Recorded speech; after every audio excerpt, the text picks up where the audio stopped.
आधी रात थी। नदी का किनारा, आकाश के तारे स्थिर थे और नदी में उनका प्रतिबिंब लहरों के साथ चंचल। एक स्वर्गीय संगीत की मनोहर और जीवनदायिनी प्राण पोषिणी ध्वनियां इस निस्तब्ध और तमोमय दृश्य पर इस प्रकार छा रही थी जैसे हृदय पर आशाएं छाई रहती हैं या मुखमंडल पर शोक। रानी मनोरमा ने आज गुरु दीक्षा ली थी। दिन भर दान और व्रत में व्यस्त रहने के बाद मीठी नींद की गोद में सो रही थी। अकस्मात उनकी आंखें खुली और ये मनोहर ध्वनियां कानों में पहुंची। वह व्याकुल हो उठी, जैसे दीपक को देखकर पतंग। वह अधीर हो उठी, जैसे खांड की गंध पाकर चींटी। वह उठी और द्वारपालों एवं चौकीदारों की दृष्टियां बचाती हुई राजमहल से बाहर निकल आई।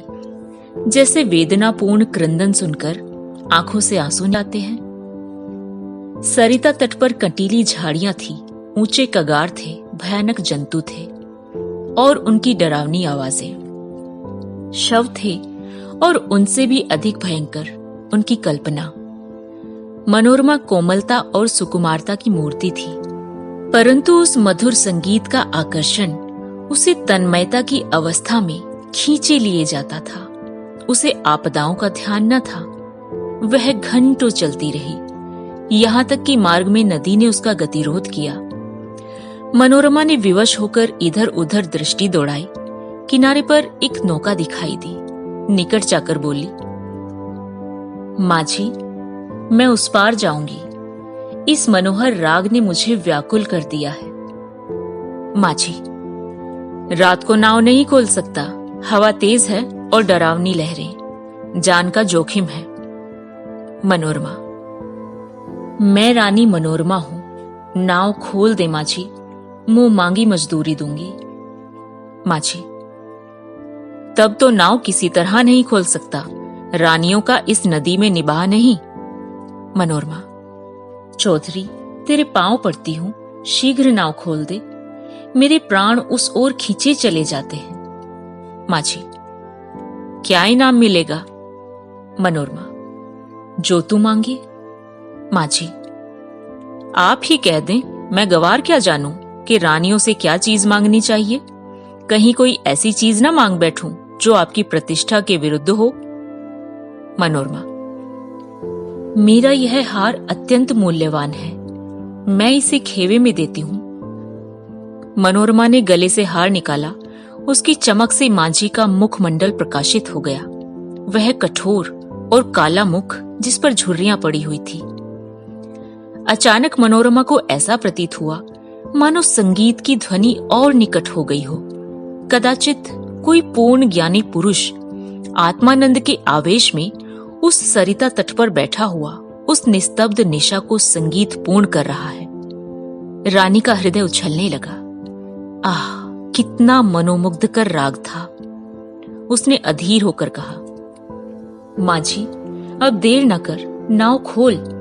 मैं एक क्षण भी धीरज नहीं रख सकती। माझी, इस हार को लेकर मैं क्या करूंगा? मनोरमा, सच्चे मोती हैं। माझी, यह तो और भी विपत्ति है। माझीन गले में पहनकर पड़ोसियों को दिखाएगी, वह सब डाह से जलेंगी और उसे गालियां देंगी।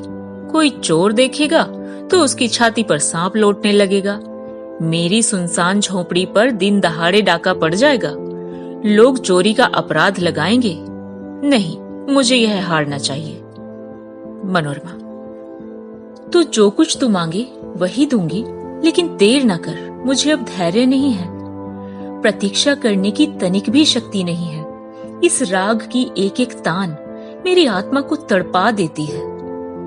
माझी, इससे भी अच्छी कोई चीज दीजिए।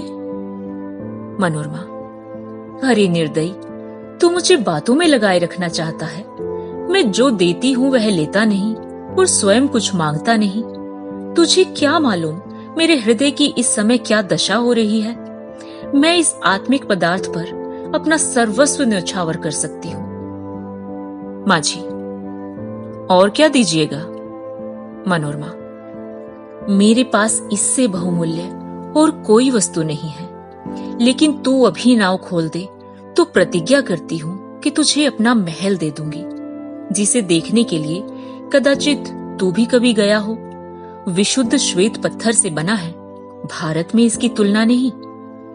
माझी हंसकर, उस महल में रहकर मुझे क्या आनंद मिलेगा? उल्टे मेरे भाई बंधु मेरे शत्रु हो जाएंगे। इस नौका पर अंधेरी रात में भी मुझे भय नहीं लगता। आंधी चलती रहती है और मैं इस पर पड़ा रहता हूँ, किंतु वह महल 2 ही दिन में फाड़ खाएगा। मेरे घर के आदमी तो उसके एक कोने में समा जाएंगे, और आदमी कहाँ से लाऊंगा?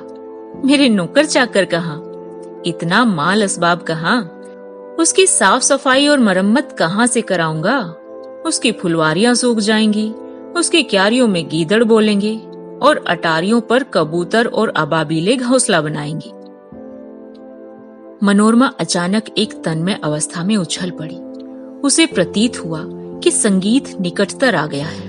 उसकी सुंदरता और आनंद अधिक प्रखर हो गया था। जैसे बत्ती उकसा देने से दीपक अधिक प्रकाशमान हो जाता है।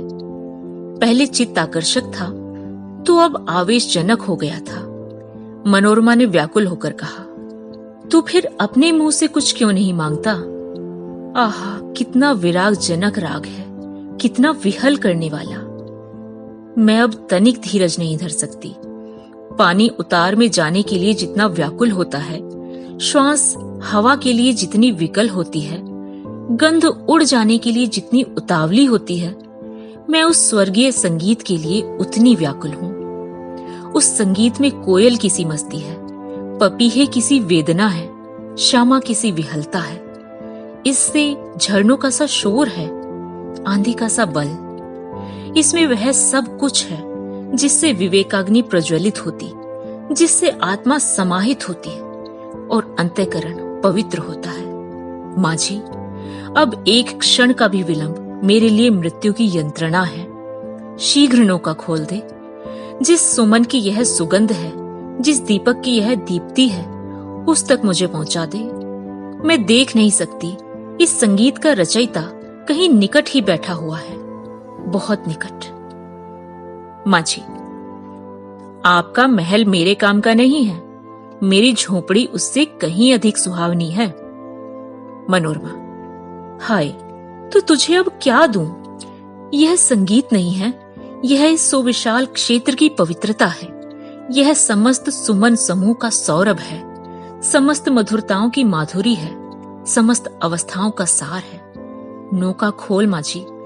मैं जब तक जीऊंगी तेरी सेवा करूंगी, तेरे लिए पानी भरूंगी, तेरी झोपड़ी बहारूंगी। हाँ, मैं तेरे मार्ग के कंकड़ चुनूंगी, तेरे झोपड़े को फूलों से सजाऊंगी, तेरी माझीन के पैर मलूंगी। प्यारे माझी, यदि मेरे पास 100 जाने होती तो मैं इस संगीत के लिए अर्पण कर देती। ईश्वर के लिए मुझे निराश न कर। मेरे धैर्य का अंतिम बिंदु शुष्क हो गया है। अब इस चाह में दाह है, अब यह सिर तेरे चरणों में है। यह कहते कहते मनोरमा एक विक्षिप्त सी अवस्था में माझी के निकट जाकर उसके पैरों पर गिर पड़ी।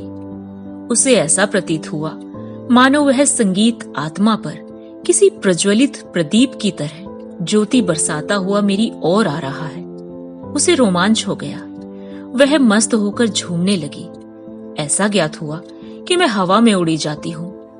उसे अपने पार्श्व देश में तारे झिलमिलाते हुए दिखाई देते थे। उस पर एक आत्मविस्मृत का भावावेश छा गया और अब वही मस्ताना संगीत, वही मनोहर राग उसके मुंह से निकलने लगा। वही अमृत की बूंदें उसके अधरों से टपकने लगी। वह स्वयं इस संगीत की स्रोत थी। नदी के पार से आने वाली ध्वनियां, प्राण पोषिणी ध्वनियां उसी के मुंह से निकल रही थी। मनोरमा का मुखमंडल चंद्रमा की तरह प्रकाशमान हो गया था और आंखों से प्रेम की किरणें निकल रही थी।